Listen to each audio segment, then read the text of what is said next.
Hey there, nomads of lore. I'm Sean. And I'm Jonathan. Welcome to our live stream discussion of episodes 1, 2, and 3 of the Amazon's Wheel of Time show. We are excited to discuss this with you guys, and we are excited to discuss it together. So we've had a few people come and join and see what's going on, but since we just started a minute or two ago, we are here now. Hey, my mic is way out there. All right. let's see, is that Jose? Are you the guy that was on the other day? I think maybe. Yes, no, maybe so. I don't remember. I think that was your name. If so, I don't know if you caught our live stream from earlier, but I didn't watch the premiere on Monday, but we have seen it now. And we're gonna react to the show. So hopefully y'all have seen the show, because this video right here is going to be a fully spoiler-filled video. In fact, this video theoretically is going to be a spoiler-filled for the show, and we are allowing any discussion of spoilers from the books as well for this video. Now, if you don't want any spoilers for the books, at least, we are here in a little while, probably closer to 11-ish, 10:45, 11. We're going to do a spoiler-free or spoiler-free-ish. It should be fairly spoiler-free video for people who haven't read the books, or maybe haven't read all the books and all those kind of things. With that, one of our buddies, Rod, is going to jump on with Yeah. us, and he's gonna kind of give us a different outlook. Both of us, obviously, Sean has finished the books. I am in book 12, and so we got, or 11. So spoiler the end for it. No, just kidding. Don't do that. No. So anyway, we'll have a little bit of a different perspective with Rod being on here, and he's only read a portion of the first book. Mm-hmm. So it'll be interesting to see what his perspective is and how much he liked these first 3 episodes. For those of you that are on, Jose, Gina, does anybody have any thoughts? Definitely give us some. Yeah. Did you like the first couple episodes? Yeah. While we get there, what did you think about the first couple episodes? I was super excited about the show. I've been super excited for a while, and the first scene was kind of crappy. Kind of terrible. We both agree with that. We're talking about the scene with Leandrin, the red sister, and chasing the dude that turned out to be just one dude instead of 2 dudes, because he's gone bonkers. Mm-hmm. Yeah, so it was a little bit strange. It just seemed very strange. What do we have? What does that even know? Layla, I don't know what that means. Sorry, Tim. Jose, good night. Yeah, good night. Yeah, 4:20 a.m. Good grief. Yeah, well, you'll have to jump on and see we can check out the thoughts tomorrow and all. Like I said, we're also going to release some more videos. We are going to release a video tomorrow evening. The plan is to release a spoiler-free. Oh, a Dark Friend. Dark Friend. Oh, that's what. Duh, of course. Okay, Layla. Yeah, who knows? I don't know. It's maybe not. So yeah. Does it matter though? Isn't Layla dead? Layla, who are we talking about? I thought Layla was Perrin's wife. Is that not Layla? Oh, I don't know. I didn't catch her name. Pretty sure that's who that is. Hold on, I'll look it up. Probably.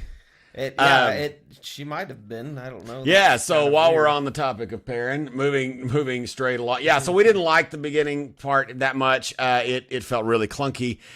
So our opinion on the very first scene was that it was was sorry, I got distracted. I'm trying to do too many things at once. Here, let me Thank you. Let me watch. Thank you. Talk. Okay, so it was kind of clunky. It was trying to do what the prologue was doing. That's going to be kind of a theme as we do reviews and we do content on this show, because it's very obvious that they're taking this really, really long with really, well, I'm exaggerating, but really thick books with a lot of stuff, and they are cutting and tweaking things and using scenes kind of in place for other things, and in our opinion, some of them worked really well, and some of them didn't. We'll kind of get into some of that, and we'll deep dive into more topics. And if there's anything you want us specifically to deep dive, make sure and put that in the comment in the chat there, and let us know, because we would love to discuss whatever you guys want to discuss about the Wheel of Time.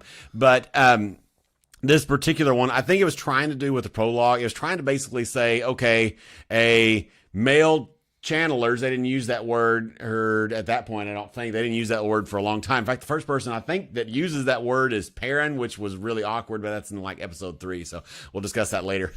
But the male channelers are crazy and something is bad, and there are ladies in red that are kind of intense and trying to stop them. We don't really see what happens, and we also see this, and this is not what the prologue does, but more her ring. So when we do see her ring later, it's like, okay, wait, so she was an Aes Sedai. Right. If you put that two and two together. And I think one other thing that they were trying to do with that is that Moraine was not with them, which is good. Like she was also hunting for somebody, the Dragon Reborn, right? Something's going on there, but she's not doing it with Leandrin and these red sisters. So is the blue against the red, or what is even going on? All that kind of stuff. It was trying to do that. It did it really clunkily. I think there's a lot of things that they could have put in place of that scene and done it. Yeah. Well, it just kind of felt shoehorned and useless. In my opinion, in our opinion, on that, we agree on that one. There are some things we don't quite agree on in this at this point, but. So anything else we need to address? I definitely want to keep going. We need to talk about Tim's question about Layla, because I definitely want to talk about that. But first scene was weird, but also important to give the first contact with a channeling man already crazy. Probably right. Important than, I think they should have put Logain. They should have, because they're obviously going to build that more. Exactly. Yeah, I think they would have been good just to throw Logain's scene in there instead. Early. But the thing that threw me off a lot was they had this scene. They have her talking about the one power and saying some pretty weird stuff about it. And super big spoiler alert: Leandrin is a black Aja. Yeah. So we did say spoilers. Yeah. So, it's on the thumbnail. Yeah. So whenever we're talking about the red and later on. Moraine talks about the 3 oaths, then it's like, okay, so what is this red sister, especially if you don't know the book, what is this red sister doing, like talking about this? We know she's telling the truth because she's a Aes Sedai, right? Right. What well, book said. Readers anyway. It was a little, the whole thing was a little weird to me, because it's like, okay, are we changing the magic system, or are we just playing like? And I think a lot of it is just misdirection based on what is. There's a lot of different scenes that I think they're just doing misdirection, so they're trying to extend the mystery instead of giving several different things that are mystery. Yeah, giving us immediately who's the Dragon Reborn. Well, it's a big mystery, and they could take it a way different. Like, if it's a boy or a girl, I don't remember if that was her wording. I've got that in some notes. But that was that. The delivery on that line was odd too. Actually, I thought it felt shoehorned. It felt out of place with this whole monologue at the beginning. Was a little bit strange. So that I didn't love. But then after that, when we actually go to the women's circle business and the stuff with Egwene and Nynaeve and the rest of the women's circle, that was awesome. Yeah. The scene with Egwene and getting shoved into the river was a little bit weird and a little bit terrifying, but it's kind of, it's interesting. There's some foreshadowing there, of course. Yeah, I loved, there was definitely foreshadowing, but the scene, like when she actually falls in the river and she's struggling for a while, I loved because it pulls directly from Robert Jordan's words of how how Sidar is, that it's a river that you have to work with, flow with in order to wield it instead of working against it. Yeah. Unlike Sidene. And that was beautiful to me when I saw her. She was struggling, and then she kind of just let go and just started flowing with it, and it was working. Yeah, It was yeah. really It cool. was nice Very cool. symbolism / Symbolism, foreshadowing / It was a fun moment. I liked that. That was pretty cool. Yeah. And then when we get to the Wine Spring Inn, I love the camaraderie with the three dudes, Matt, Perrin, Rand. That was really great. We get very clearly early on that they're good friends. That that they get along well. That Matt is a bit of a rascal and a gambler, and and all that kind of stuff. And that's interesting.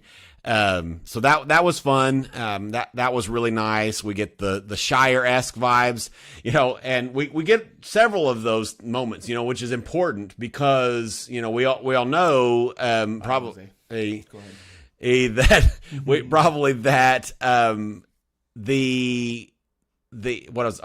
Wheel of Time is inspired by Lord of the Rings, of course, but then Robert Jordan goes in a different direction, and the Eye of the World in particular pays a lot of homage to Lord of the Rings and to Tolkien's work, and so we get this Shire vibes at early bits, which quickly change. We kind of get the scouring of the Shire, which comes at the very end of Return of the King, in the books at least, and we get it at the beginning, and so we diverge pretty quickly from the Tolkien-esque stuff, maybe even quicker in the show than in the books, maybe, but it was good. It was fun. I liked all of that. That was neat. What else stuck out to you in episode? Or do we have anything we need Tim to... said my wife is enjoying the mystery, which I agree with that. I think if I had not read the books, I definitely can see, and I looked at a lot of reviews on Amazon just because I saw it was 3.5 stars, and I was like, we don't even have enough information to tell it it's 3.5 stars. In my honest opinion, it's great right now. Yeah. But not anyway, perfect. We not haven't even perfect, talked about, great. well... Yeah. There are some things we don't like. To that nod, I am definitely loving the mystery, and I think they did a good job in a lot of ways. There's some questionable ones, but anyway. So where were we at? And this is this is live, and we didn't have specific talking points on this one. We're going to have some more well produced, very specific talking point videos that we're going to release that are not live. These are just pretty much our raw thoughts. Right. We just got finished watching. I just got finished watching the third one this morning. Right. We watched I both of them unfortunately last night. didn't get to watch them on Monday, but Sean drove 12 hours to get a poster and not watch the It's premiere. a pretty poster. You want to see the poster? Here's the poster. If you didn't watch my live earlier, and you want to hear that story, let us know, or I can make another video about it that's not live. It's a beautiful poster. But anyway, that's not what we're talking about.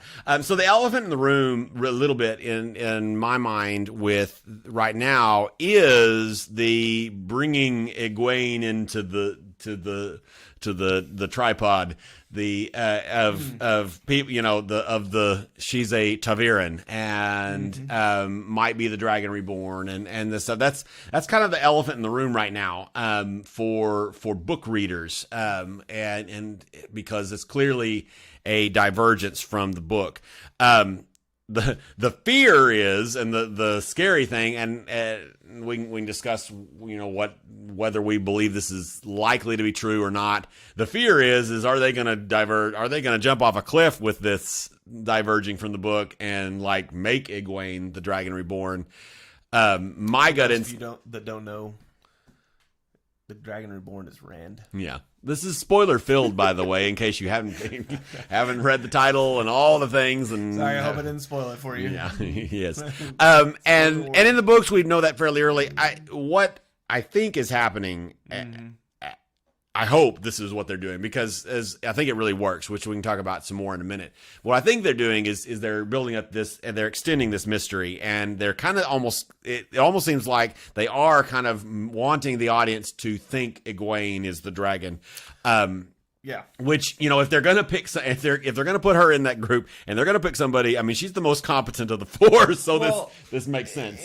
And as far as Ta'Veren go, and how Jordan portrays them in the book, as far as the wheel kind of making itself wrap around those people, and the everything becomes about those people, you can really actually make a good argument that even though he didn't write Egwene as being Ta'Veren, she is a very central character. Fits. That fits as a Ta'Veren. Yeah, Easily be twisted that way. There is one thought I had earlier about potential future problems, which we can discuss. I don't know that we'll end up having time in this live to discuss that. That we're going to end up doing just a real brief discussion here, and then we're going to end up jumping on and doing a different live. But probably, I don't even know what time it is at this point. But we're doing pretty good. We're actually doing really good. But I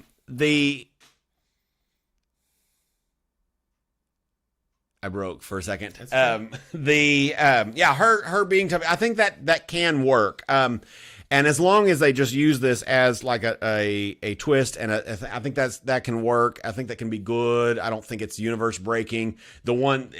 Since we are doing well on time and all that kind of stuff, the one issue I can foresee potentially is like late in the series when Perrin and Rand and Matt they start seeing through each other's eyes and having those things.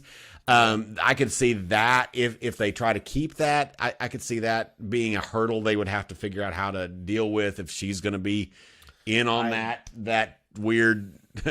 I doubt they'll Skype calls. I doubt they'll do that along with I don't know. I think there's going to be a lot of things taken out. Unfortunately, yeah. I think that. Well, and some things it's okay. So what things? There are several changes at this point. So what was one change that you liked? And we're kind of bouncing around. Okay, well, let's keep going forward with all this. We quickly learn. Tim said we've already seen Sidene in the tavern, which I'm not quite sure about that. In the tavern? I'm not quite sure what he's talking about. Anyway, so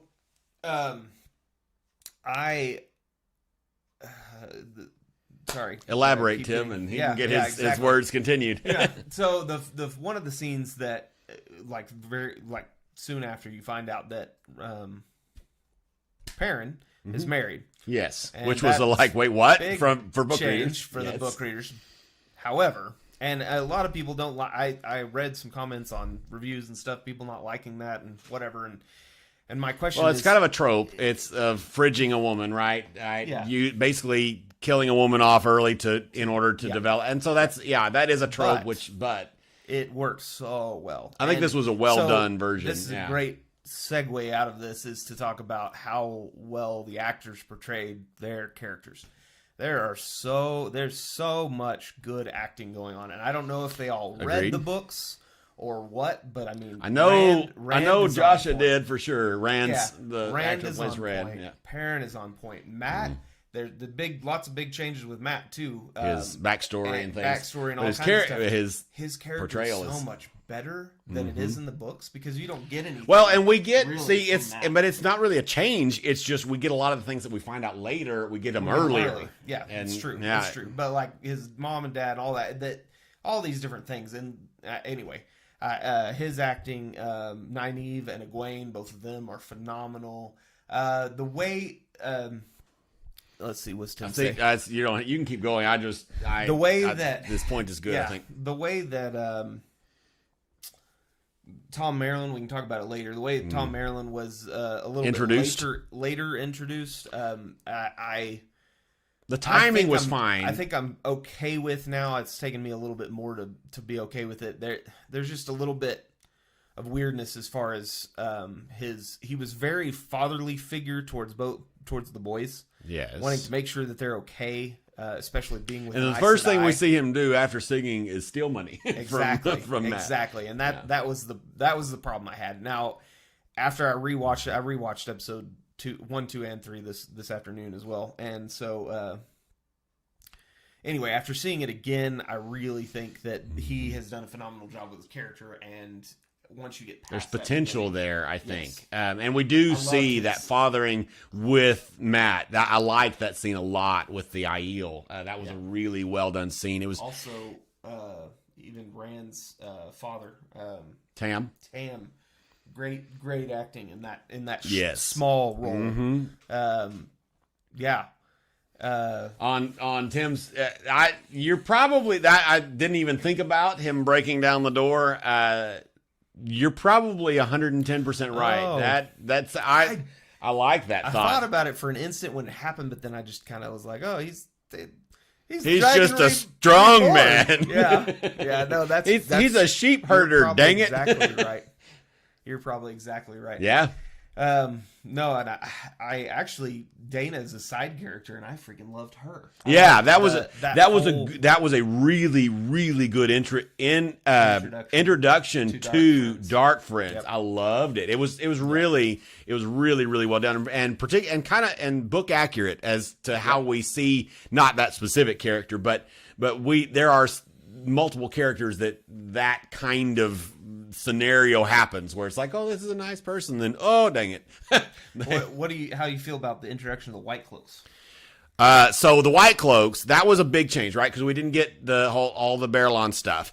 And that whole scene with Eamonvald and stuff, that kind of went to do at least part of the point of Barrelon, and that was White Cloaks equals bad. And dadgum, I loved it so much.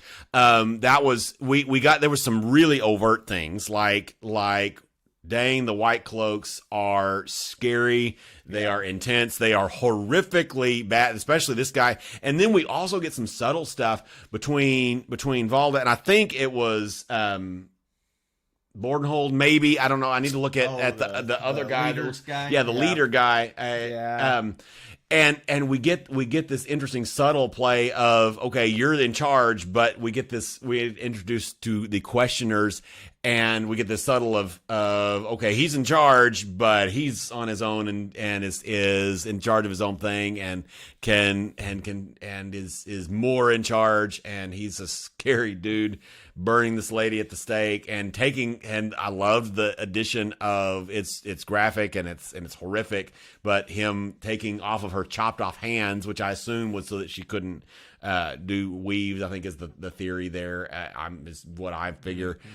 And taking her ring off and adding it to his belt, that was horrifically awesome. I thought that was really, really cool, really, really well done. I think a lot of people took that scene as, we're trying to do Game of Thrones. And there's been a lot of comparisons to Game of Thrones, which is unfortunate, actually. Well, what's really funny is that inevitable, but yes, it's inevitable, but that's not what the book is about. And if you read the books, that's not what Robert Jordan was trying to do. He doesn't have a lot of graphic craziness going on. Well, there's some pretty graphic stuff, but the way it's written, it doesn't feel that way. So I am glad that they are hitting some of the more horrific elements of the Wheel of Time, because they're in there. Yeah. They are very in there, but they're not so forward. I think compared to anyway. So I agree. We've had people while we're kind of at a spot. We've had people coming in and out a little bit. If you are here, let us know who you are and whether you like spoiler books. Filled. This is spoiler filled for book people and we will do TV one people. A little later. Give us about 30-45 minutes from now. We'll be doing another one that is spoiler free. Spoiler free. So if you want to join on that one, I definitely agree. I like the White Cloaks introduction. It was very scary. I love the cinematography, the way they're doing shots. There were several things. Really, the goblet that he had is so shiny, and you could see that was nice. But you could see we saw that kind of in the trailer, but it was the blood from his finger. Anyway, it was awesome. The scenery is beautiful. They're doing a really good job. The music was really, really good. I was really impressed with that. Yeah. Yeah. I definitely like it. So what did you not like other than the opening sequence of the first episode? Was there anything else that you didn't like or were frustrated with? Or so the ferryman's death is a weird point for me because especially obviously since it was also shot weird. It was shot weird, and it felt a little odd. Janky. Felt a little out of place. But I love Moraine. Her acting was great and everything, and she was true. She didn't kill him, There was just. I didn't think it was totally out of character for the scene to go down the way it I think Moraine, especially at that, would have done that. Yeah. Like, I don't think that was like, but I didn't like it. The way, I agree. I didn't realize you didn't like that either. But I felt like that was overdoing it. But I feel like I understand why they did it. Well, and she kind of does it. She does do it in the book, right? She does the. She same. kills the she kills the fairy itself. Kills There's the nobody fairy. that dies. Yes, yeah, exactly. and in the books they're like freaking out about it. It's but it was just weird to me, like for the ferryman to be able to see. I don't know. Obviously, I don't think he could see the weaves. I think they're doing the weaves to where the only people that can see the weaves are the people that are weaving the weaves. I'm thinking, even though we can see them. Yes. Which is why sometimes you channel and they don't show it, and sometimes they do. Exactly. But yeah. So anyway, I think that's right. So I know he couldn't see it, but he could see something weird was going on with the water, and it was just weird that he's like, oh, he screamed at her, don't do that. Like, well, I think he figured that she was an Aes Sedai, but and then he jumped in to save his boat or whatever. So it was weird. It was very strange. I think, I mean, the idea was solid. I think we're like, I mean, I got strong vibes in the books that, is Moraine even good or bad for quite a while. I think that's part of what's going on there. And also it set up Egwene to ask some questions. I guess I'm thinking of two different things, but the whole lion thing and it set up the boys and her to question, which is more obviously like I think if they had just had her sink the ferry, it wouldn't have played as well on TV, as far as them being like, dang it, why did she do that? Because in the books it's like, oh my gosh, did you see what she did to that thing? She's got to be evil. I don't know that would have played as well. So I think I understand why they did it. It just was janky. Yeah. My least favorite thing, all those right now so far, was easily the end of episode 1. I thought it was gosh darned awful. And I thought that was really, really poorly done. Where it's just like, okay, this thing has happened, and Moraine's like, okay, there's people coming to kill us. Come on. They're like, okay, I guess. I mean, this is like, I felt like when I was watching it the first time, I was thinking, yep, Robert Jordan would be rolling in his grave on this little thing, because this is so anti one of the main things he set out to do, and that was if you listen to the audiobooks, they play this interview that they play on every book, just about is, him talking about, the chosen one, and in most of the stories he'd read, they're just like, okay, here we go. And then they go and whatever else. And he wanted to flip that. Now they do have Rand and especially in them question after, it just was really weak at the end of this episode. And I know, well, I strongly assume, whatever that means, that it was a timing and a episode structure thing, and just a casualty of the medium. And so it doesn't ruin the show or even the episode, because I thought the first episode was actually really, really strong. So what did you think about that? We didn't even talk early on about the changes in Matt's family character. And so we talked about Perrin, the change with him being married. They also made huge change with Matt's parents and all of that. Yeah. What do you think about that? Yeah, I thought it was good. What? I'm sorry. I'm trying to not distracting you, but then I keep flailing around. This is what. See, we need a producer over there feeding us things, telling us the questions. No. Anyway.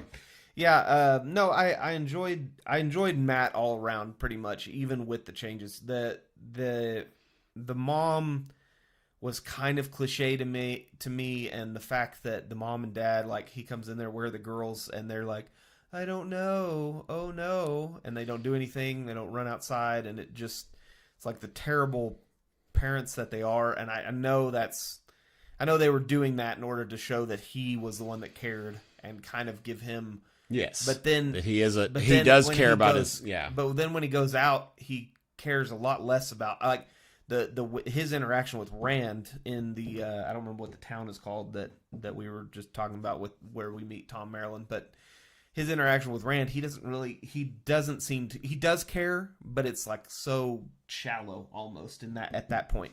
Anyway, so there's a little bit of weirdness there, but as far as his parents, and then her throwing in his face that he's going to be like his dad. I thought a lot of that was actually really good because it foreshadows things that he fights with, later on. Well, that was, I mean, pretty much all of the changes I think that were made to that. I mean, I mean, this is like, I could put money on this. This is why they did it. I mean, we're very clearly, essentially giving some pre-baked character development and background to some of these characters so that we can I think it's a translation of medium thing where we get to understand some of their motivations and why are you the way you are, sort of things. I didn't like the ones with Matt as much at first. I feel like I understand it pretty well of why they did it, especially with his dad in particular, because he I'm curious to see what they do with it with his dad later in the books, because they could turn it into something really good. And if they do that, then more power to you. I'm all for it. But because his dad, it wasn't awful, and I mean he was very close-minded, just like Matt was, and all that kind of stuff. Which is a terrible person. Yeah, which is and which is one of the things that I think we're missing in this character, in the backstory with Matt, is the closed-mindedness. Now the acting and the writing, we're seeing it that Matt is that way, and so I don't know that we had to know that his dad was that way too. So I think that's probably fine. It's not.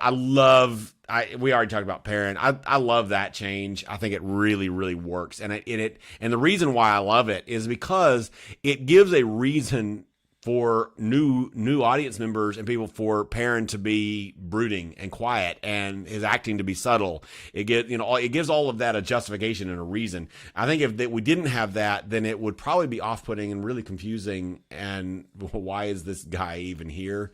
For him to be quiet and brooding and whatever, if we didn't have some of that. So I think that was perfect and super, super good. There was a couple of things we wanted to... Alan Bird, I love your point that you're making with having the Manetheren speech at the end of episode 1. I think it would have so been missed perfect. The Manetheren speech. No, it would have been perfect if they had, the boys and everybody had kind of been like, no, we're not going with you, and then she did that speech to kind of persuade them a little bit, or something a little bit more than just, we're leaving now, and they're like, well, and you could have, and I know episode structure and all that kind of stuff. I know, I get it, and we had already had kind of the climax and all this stuff. I know that. I know the medium we're talking about, but to me, I think it would have been cool. And this is backseat driving to the extreme, but it would have been cool to have that speech and almost just cut to black, and then start the very, very beginning of episode 2 with them actually leaving. Yeah. I think because of the medium, I think I can get why they didn't do it. I missed the speech as it's written. It was sad. So Tim asked, guys like the dreams. No, I didn't at all. I thought they were gosh darn awful. I really didn't. In fact, I hated them. If you haven't tell already, I don't know. And I don't know. I've thought a lot about the dreams, actually, because I really didn't like them at all. I don't know how I would have done them better, because I don't think that they could have been, and maybe they could have. They would have taken longer for sure, and which is an issue. But they could have been more like what they were in the books, and where it's this more.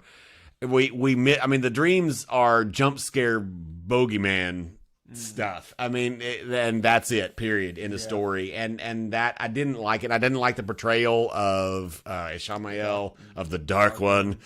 Spoiler filled. But I didn't like that portrayal. I thought it was weird looking. Should have been like a normal person. There's not a lot I liked about it. I don't know exactly how to fix it because clearly they wouldn't have had nearly the time that it's given in the books.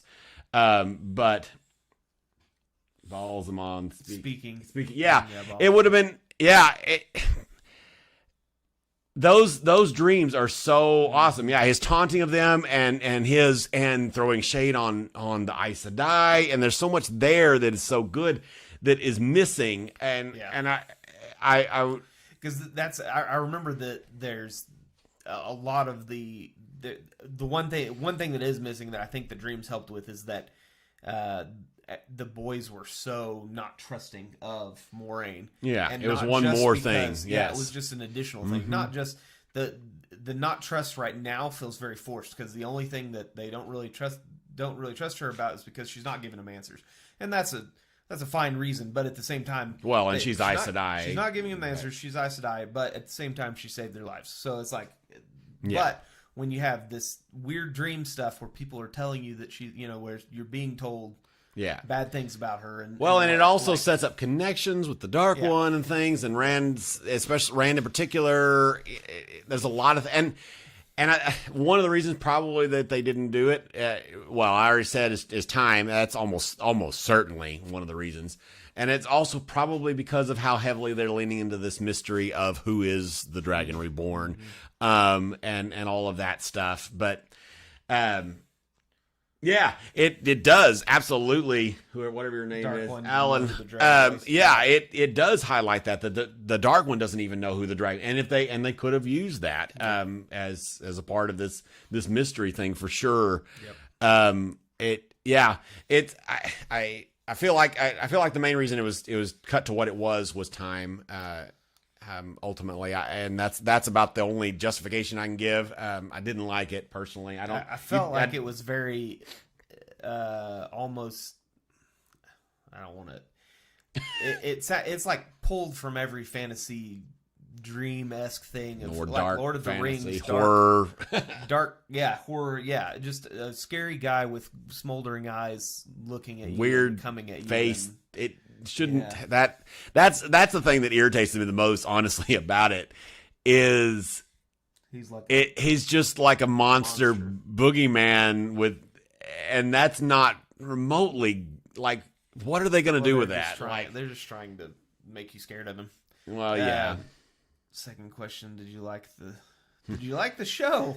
Yes. We've kind of gotten on these rabbit trails of things. So yes. we did. I personally, right now, my positives far outweigh the negatives. Yep.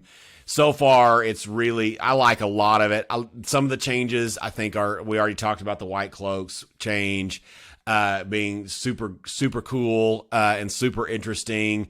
We haven't talked about the Nynaeve change. We didn't talk about in the Winter's Night fight. I love, we missed the Manetheren speech, of course, but I loved the show instead of telling of the blood of Manetheren being strong and the Nynaeve's fierce scream and attacking the Trolloc, in that was, oh, I got chills with that. I loved that so much. And although I actually technically, I'm sounding stupid, but I didn't actually love the way the change to the Nynaeve is not with them at the beginning and the way they did it.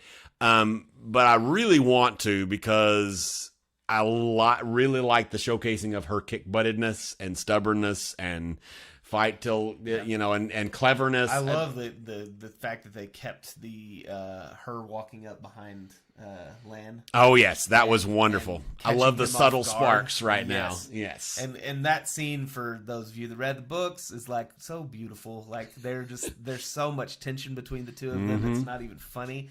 And they did it subtly enough you're not catching on if you don't know anything, but I'm so looking forward to that. Yeah. The only big negative for me, the only other big negative from Here we go. Yeah, exactly. As long as they don't jump off the cliff that we talked about and do some major change to who the Dragon Reborn is. This is not even a negative yet. It's just we're hoping it's not a Other than that, the scene with in Shadar Logoth. It's one of my favorite scenes from the first book. I was so excited to see the big Stay Puft Marshmallow Man. Actually, I think we had a question earlier about it. Jose was saying Please comment about your opinion on the Trollocs, VFX, the fog, and Shadar Logoth landscape. Love the Trollocs. So Shadar Logoth, we can talk about that here in a second. Shadar Logoth was beautiful. The crack in the scale, crack in the awesome. wall, and telling the story of why it was, and the visualization of that, and just all of that. Also, side note here, if y'all have not seen it and you did watch the first 3 episodes, you can click on the little X-ray button in the top left corner of Amazon as you're watching one of the episodes, and it'll come down. It has a bonus content button. Click on that, and there's 3 episodes out right now that are a animated short series. They're like 3 minutes apiece, talking about Manetheren, and I don't remember what the other two. The two first Breaking of the World. Breaking of the World, yeah. Really cool little short stories that kind of give history and stuff. Anyway, really cool. But no, the landscape of Shadar Logoth was beautiful, and I thought they captured. It was almost exactly how I saw it in my mind, as far as the really dark grays and the tall architecture and all the things. I mean, it was crazy how much it was very similar to what I thought of whenever I was reading. But the the scene with Matt, I did love Lan saying, "Don't touch anything." Yeah. Don't touch anything. How hard is it to not touch anything? And then Matt walks around and touches a bunch of stuff. Anyway. Yeah, of course. But the scene where Matt gets the dagger, instead of it being, down a bunch of stairs and some guy in the treasure room, the treasure guy, or the guy saying, "Come on, help me with the treasure," and all of this stuff, I really wanted to see that. And I know we're trying to shorten things, we're trying to get through things, and we're cutting Camelin altogether. We're going straight to the White Tower. There's a lot of things that are kind of frustrating for me, but that one was a big one, because I just loved that in the book. So him just picking up the dagger out of kind of a pile of rubble, and there's no other treasure around, and I don't know, it was a little off. Yeah. But, and I know you don't feel that way, and I'm sure there's a lot of other people that are like, who cares? I didn't. Whatever. I don't like that scene. I don't think as much as you did in the books, but I didn't love the way they did Matt's bit. It felt clunky, and it felt like, oh, this is a random dagger thing. Alan, did you catch the whistling in Shadar Logoth? I did hear some whistling, and I did think, well, maybe that might be Padan Fain, which could be cool. I think that we'll see what they do with it. And you did see there was a shadow that moved in one of the doorways. Yes. So yes. I was like, oh, we're gonna get this scene, and then he walked into a room and found a dagger. I'm curious to whether it ends up being too subtle for new audiences on what does Padan Fain have to do with this later. Exactly. Who knows? They could do a good job. That remains to be seen. That's I don't know. I don't think that the scene, the way it's written in the book, would have played very well in like the dude blowing up, and I think that would have been hard. Yeah, I don't think it had to weird, play out exactly like that. But we. And I also think that they didn't do the whole Mortith thing because of audience confusion. That's my guess. But I don't know. It wasn't the best, but the other thing that was missing, I don't know if this is what he was talking about there. He was talking about fog.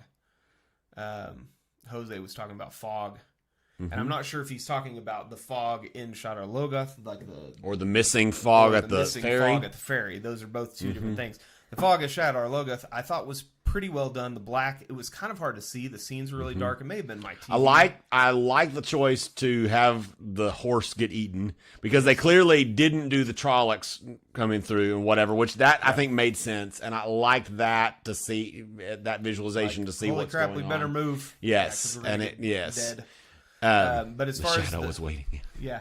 But as far as the fog missing on the ferry, I not having the Drakkar and all that kind of stuff. Yeah, I missed the Drakkar, I missed the fog, because, and I hope they do some of these other things. There was a lot of cool things that Moraine did, as far as getting really big and climbing over walls and doing weird random things.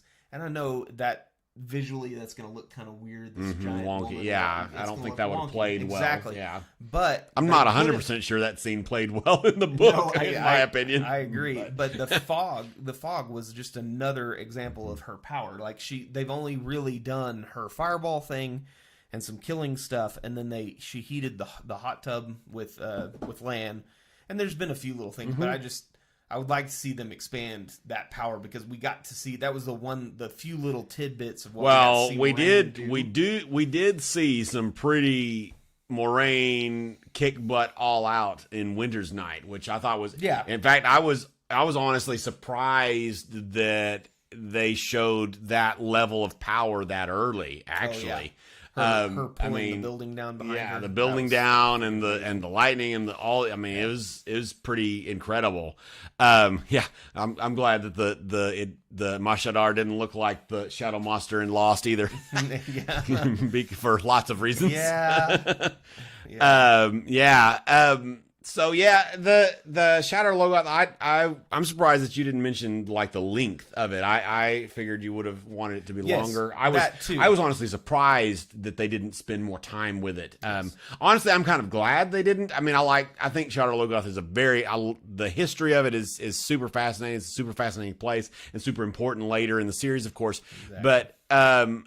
But I think if they would have spent too much time, then we would be missing a lot of other stuff. So I am actually not bothered by the length. They cut that scene. I think that the time amount spent there was okay. Anyway. I think it was fine. She helped the horses. Who helped the horses? Somebody. I don't know. Anyway, no, I definitely that was my one thing was that scene with Matt and the fact that it wasn't in there. Going beyond that and them leaving and the landscape, there was the scene, I think it's the beginning of episode 3, either that or the end of episode 2, when Rand and Matt look back there. Rand is screaming, looking for the two girls. After all that happened, they got disconnected and everything. And you see Shadow Logoth in the distance, just the wall and the city, and it's just some of the landscape shots are just beautiful. And anyway, I thought the Trollocs and Fabine, I think I kind of maybe understand what you're saying, but the Moraine helping them and doing those things, that kind of brings in the Moraine being significantly injured and that being an issue. Yes, that's true. I think that was a good change. I didn't like it at first, honestly, but as it continued, the more I kind of saw it being useful, because the way that's done in the book is there's a lot more time, of course, and she's healed by rest, and Nynaeve is there and all that stuff, but it allowed her to not, because we just saw her early on in Winter's Night, like we said, be super, super freaking powerful. And so I think that was a way to nerf her for a while and let these other characters kind of shine. So I thought that was a fine change. No, and I did like you do make a good point that she was able to help the horses, and it kind of showed that was a big part of what the Aes Sedai's abilities were for the people around her, that she could kind of take their weariness on. Yes, basically. Yes. And that was a big part. So her doing that for the horses, and then him saying you need rest and all that, that was very good. There's a lot of stuff that they did not have to do in the show, that a lot of the people that didn't read are not ever going to catch or really know what's going on, and they did them anyway, and they're really cool. It's really cool. Yeah, there's a lot of really good stuff. So we're getting. I don't know if you've heard from our guest who's going to join us here in a little bit on our other live, but he hasn't said anything yet. So we're probably getting close to our time on this live, but what in our chat, as we're kind of getting towards the end, what topics would y'all like to see brought up? What things are you interested in discussing in the future, and what kind of videos on Wheel of Time are you interested in seeing? We really have liked the show overall. I know there's been some negatives from people, and there are some things we don't like. We've talked about several of them on this live. But overall, there's a lot to like. There's just like any other fans, there's some things that we're still like, I really hope they don't we've been joking for a while. Really don't hope that they make Egwene the Dragon Reborn, and then I guess Rand has to be the Amerlin seed or something. And like, I mean, I don't think that's the route that they're gonna go with this whole mystery thing. But if they do, then I'm out, man. I think that would be a deal breaker for me. That would be a deal breaking change, because in that particular instance, because Egwene is an amazing character. Honestly, probably by the end of the series, probably my personal favorite in the whole series. As far as female, Nynaeve's probably mine. But Nynaeve is awesome. Yeah. So what's so cool about that's important. Those two actresses are spot on, by the way. No, phenomenal. Agreed. And that's kind of what I loved about the books, and we've talked about this before. Strong female characters. Mm-hmm. Strong female characters. There's no need. I know there's a lot of politics surrounding this issue and whatever. But there's no need to take one of those females and make them the Dragon Reborn just because whatever. Because they're already super strong, awesome characters as is. Yeah. And I don't think they're going that way. They're, I can't think of anything else that I'm really like nervous about right now. Like major things for changes, but I agree with Alan. He said one thing they portrayed in the show really well was how fast the Trollocs are. Yes, and how different and how scary and I loved how, and they were super way more scary. Instead, I feel like a lot of times bad guys in that vein, there has to be a bunch of them to overtake one human being. Yeah, and this was like one-on-one. These guys are scary as crap, and so I loved that. But then once you stand up to them and you had any kind of skill whatsoever, you were able to take them on. It was good. I liked that a lot. So what was your favorite part from the first 3 episodes so far? That's a good question. Well, while he thinks about it, I can tell you honestly mine, because I already mentioned this scene, but I literally got chills. I loved the moment when Egwene and Nynaeve are pinned down by the Trolloc, and then starting with Nynaeve and then Egwene too, but that Nynaeve's primal scream and going and attacking the Trolloc anyway, even though they're terrified and tiny and whatever else. I loved that so much. That was an awesome moment. I don't know if I can even call it a scene. Mine is going to be small like that too. It's there's my favorite character for a long time in the books, even though he's built up for a little bit and then he's dropped off and not talked about not really built up for a while. Anyway, Perrin was my favorite character from the beginning, and now that I'm in 10, 11, 12, all those books, I'm loving him again. Now that he's back. Yeah, that he's back. And so the scene where him and Egwene, the acting is just freaking beautiful between him and Egwene when they're together. Yeah, it is nice. And he says, I'm going to go in there and see if it's okay, and I'll come back and get you if it is. And she's like, you don't have to protect me. It's not your fault. And that whole thing was beautiful. And then they go in, and he hears, everything quiets down, and he hears the breathing of the wolves. And that was just like... I do like the way they're doing the wolves so far. Yeah, I do too. The wolf coming up and licking his leg and getting the poison out of him. All those little scenes leading up to what we know happens with Perrin. Oh, I'm so excited. Yeah. So anyway, that's probably my favorite. Nice. My favorite thing from. So the first 3 Tim's episodes. favorite was the Dana Rand interaction. That was really good. Yep. That was really, really good. She was great. She was phenomenal. Yeah, exactly what I said earlier. She was this side character that I got chills when she said, "I probably shouldn't have worn the braid." I was like, what are we doing with this character? Because I saw something weird coming, but I wasn't sure. And then I was like, oh my gosh, she's a dark friend, Anyway, it was super cool. Yeah, it was a super powerful shot. Mm-hmm. Yep. Dana's one of my... It looks like one of my exes. Yeah. Well, she's a dark friend. Like the wolves too. Yeah. The wolves are awesome. So anyway. I think that's about it for this live. So if you're watching this later than right now, in the regular comments, let us know what you're liking, what is there anything you're concerned about? What would you like to see us make content about? Thank you guys is what he was saying, which I agree with. Yeah, thank you guys for everything. We're getting up there in our subscribers. Y'all just keep it coming. We appreciate it. We're loving doing content for you. So you got any ideas, things we could change? Love it, hate it, like it, comment, subscribe, ring the bell, all the things.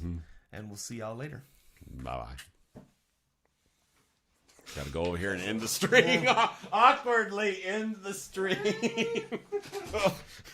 This is going to be great for the end of the video. Let